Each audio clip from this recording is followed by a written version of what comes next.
libertação hoje estão tudo cheio e as EBD estão vazias. O que está acontecendo com esse povo? Por favor, me explique aí. Ou tenta explicar. A resposta já está na própria pergunta. O culto de libertação, ele está cheio porque a EBD está vazia. Na verdade, o culto de libertação, ele está sempre muito cheio porque a parte de instrução bíblica, ela tem sido muito negligenciada. E quando ela é feita, ela não é feita de forma efetiva. Você pode observar. Vou dar um exemplo aqui, que aí, de novo, eu fecho mais um monte de porta de igreja para mim. Glória a Deus por isso. Vamos lá. Um estudo bíblico baseado numa revista que foi impressa em um determinado estado não vai conseguir se comunicar com um outro determinado estado.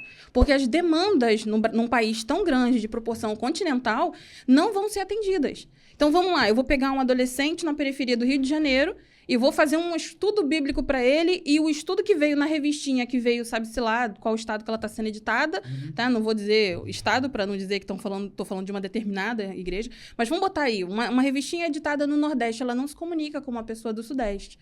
Porque a demanda daquela região, que fez com que aqueles editores compilassem aquele estudo, é a demanda local dele, não é a demanda global.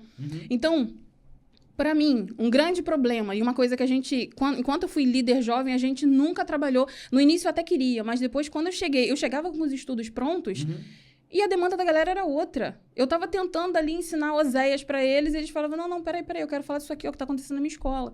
Então, o estudo bíblico, ele tem que ter uma parte prática pro dia a dia da pessoa, da mesma forma a pregação. Eu sou uma pregadora expositiva. Eu amo pregar de forma expositiva. Mas se no final eu não trazer a parte prática, não valeu de nada. Foi só uma história muito bonita que eu contei ali para as pessoas. Elas vão ficar maravilhadas, mas aquilo ali não vai entrar na realidade dela na segunda-feira. Foi só uma pregação de domingo. Então, assim, qual é a grande questão para mim? O discipulado cara a cara. O discipulado no dia a dia. Mais importante, a pregação de domingo ser bonita, eloquente, muitas palmas, muito choro e tudo mais. É mais bonito um culto de quinta-feira, de terça-feira, de segunda-feira, que você vai encher a casa, vai ter muita gente caindo do chão, muito barulho, muito baba-baba, não sei o que, tá, beleza. Aí você pega a mulher pelo cabelo, arrasta pelo cabelo, olha aqui o que o diabo faz na vida dela, olha isso daqui, igreja. Sabe, faz entrevista e tudo mais, mas aquilo não é efetivo na segunda-feira. Aquela mulher nunca mais vai ver aquele camarada.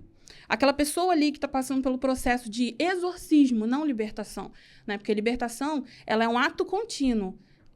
O que você faz dentro da igreja num culto é o exorcismo. É que a gente precisa dar o nome certo às coisas. Então, por que o culto está cheio e as instruções estão vazias? Porque as pessoas não estão sendo instruídas ao que precisa mudar para que a libertação seja de verdade. É explicação aí? Forte Brasil. E o que é libertação espiritual? Vamos explicar mais ou menos biblicamente o que seria uma libertação, já que o que a senhora falou que acontece hoje nas igrejas é exorcismo, é aquilo que o padre faz na igreja católica, né? Com água benta, E é verdade mesmo, eu sou desse pensamento. O que seria uma libertação espiritual? Então, a libertação, ela começa com o princípio de eu entender a minha atual situação. Se eu não tenho consciência da minha atual situação, eu não pretendo mudá-la. Então, às vezes, o que eu quero fazer? Eu quero fazer só um descarrego. Ai, tô sentindo um pouco pesado, não tô conseguindo emprego, tá tudo ruim na minha vida, eu vou fazer um descarrego. Aonde? Na igreja. A pessoa tá usando o mesmo conceito do mundo na igreja, e a igreja tá sendo usada, e aí isso traz problemas para a igreja. E a gente até estava falando sobre isso aqui antes de começar. Isso traz problemas sérios para a igreja. Porque a igreja está comprando briga com espíritos malignos, entidades que vão sair. Saiu. Pega na esquina. E o que Jesus falou? Ele vai voltar com mais quantos? Então, não é algo realmente efetivo. Então, como é que começa o processo de libertação? Né? Uma vez eu fui falar a respeito disso, aí uma irmã falou assim para mim, mas você expulsou demônio? Eu falei, já participei de processo. Não, mas você expulsa demônio? Eu falei, demônio, cara, para manifestado? Raramente. Ela, por quê? Eu falei, porque não precisa manifestar. Você não precisa deixar manifestar. Se manifestar, a gente tem que ter autoridade em Deus para mandar embora. Autoridade do nome de Jesus, para mandar embora. Eu mesmo não tenho autoridade nenhuma. É o Senhor que tem. Ele que nos concede. Mas, se não manifestou, para que chamar? Para que provocar? Por quê? O que vai acontecer? Aquilo ali vai dar um desgaste no organismo da pessoa. Aquilo ali não é ruim. Quer dizer, não é bom, perdão. Não é bom, né? Não é bom. É algo extremamente ruim para o corpo da pessoa. Aquela manifestação física, porque é algo que está no inconsciente, está na alma, ele sai para o físico. Quantos danos não são gerados ali no físico, na saúde daquela pessoa por causa daquele momento? Então, evita. Sempre que possível, evita esse momento. Carla, mas não dá para evitar. Dá. Por quê? Se eu vejo que uma pessoa não quer Jesus, ela pode estar a um passo de manifestar. Eu vou despedir e vai com Deus. Vai com Deus e vai com a sua galera. Eu prefiro você com um do que eu mandar esse camarada embora, na esquina tu volta com mais 7. Aí tu volta semana que vem pior para mim. Então, esse é um conceito que eu sei que a maioria dos crentes não gostam, porque eles acham que eles estão salvando a vida de uma pessoa. E como eu falei com os irmãos aqui antes da gente começar, eu vivenciei isso. Eu cansei de ir com meu avô, né? Sempre porque muitas vezes eram muitas mulheres. Sim. Então, eu ia com meu avô porque ele não podia entrar sozinho nas casas, né? E geralmente era no meio da tarde, Seu no avô final já do trabalhava dia. com isso, Trabalhava. alimentação. E você desde cedo já via... Ele sempre levava eu e a filha dele. Você tinha quantos anos, mano? Desde 6 anos, 5 anos, a Nossa. gente ia. A gente era... Para uma Então, criança, é um filme de terror ao vivo, né? É verdade. É um filme ao vivo. Mas nunca era efetivo. Porque ele só fazia o exorcismo. Ele fazia o exorcismo e ia embora. No final, ele perguntava, você quer Jesus? Não, deixa pra próxima. Não, deixa pra próxima. Todas as vezes eu escutava, deixa pra próxima. Então, aquilo nunca era efetivo. Então, eu não entro na briga com ninguém, a menos que a pessoa queira Jesus. Porque quando ela quer Jesus, você tem certeza da sua condição? Você realmente quer Jesus? A partir daqui, ele já começa a perder força. Não, Carla, mas ele disse que queria Jesus e veio mais violento. Gente, a gente está numa guerra espiritual que ela nunca vai cessar. Você pode ter 50 anos na igreja, ela nunca vai cessar. Só que quando você já confessa Jesus com a sua boca, já começa a perder a força e a autoridade sobre a sua vida.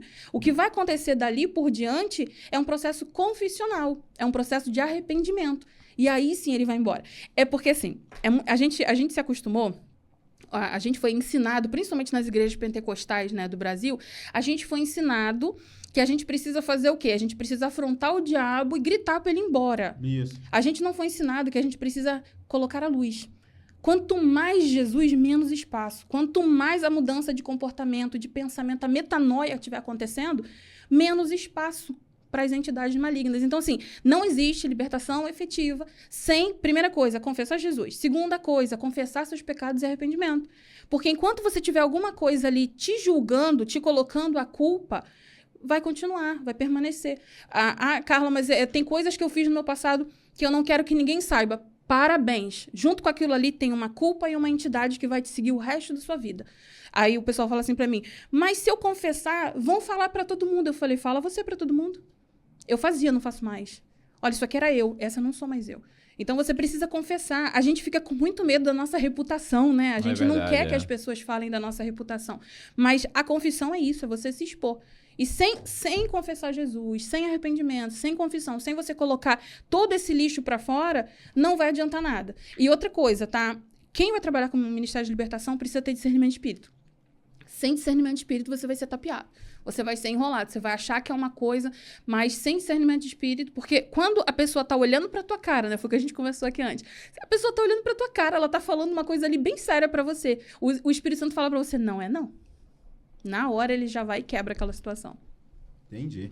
Então, o mundo espiritual, pelo que eu entendi aí, você falando mais no começo, a pessoa tem que verbalizar. Sim.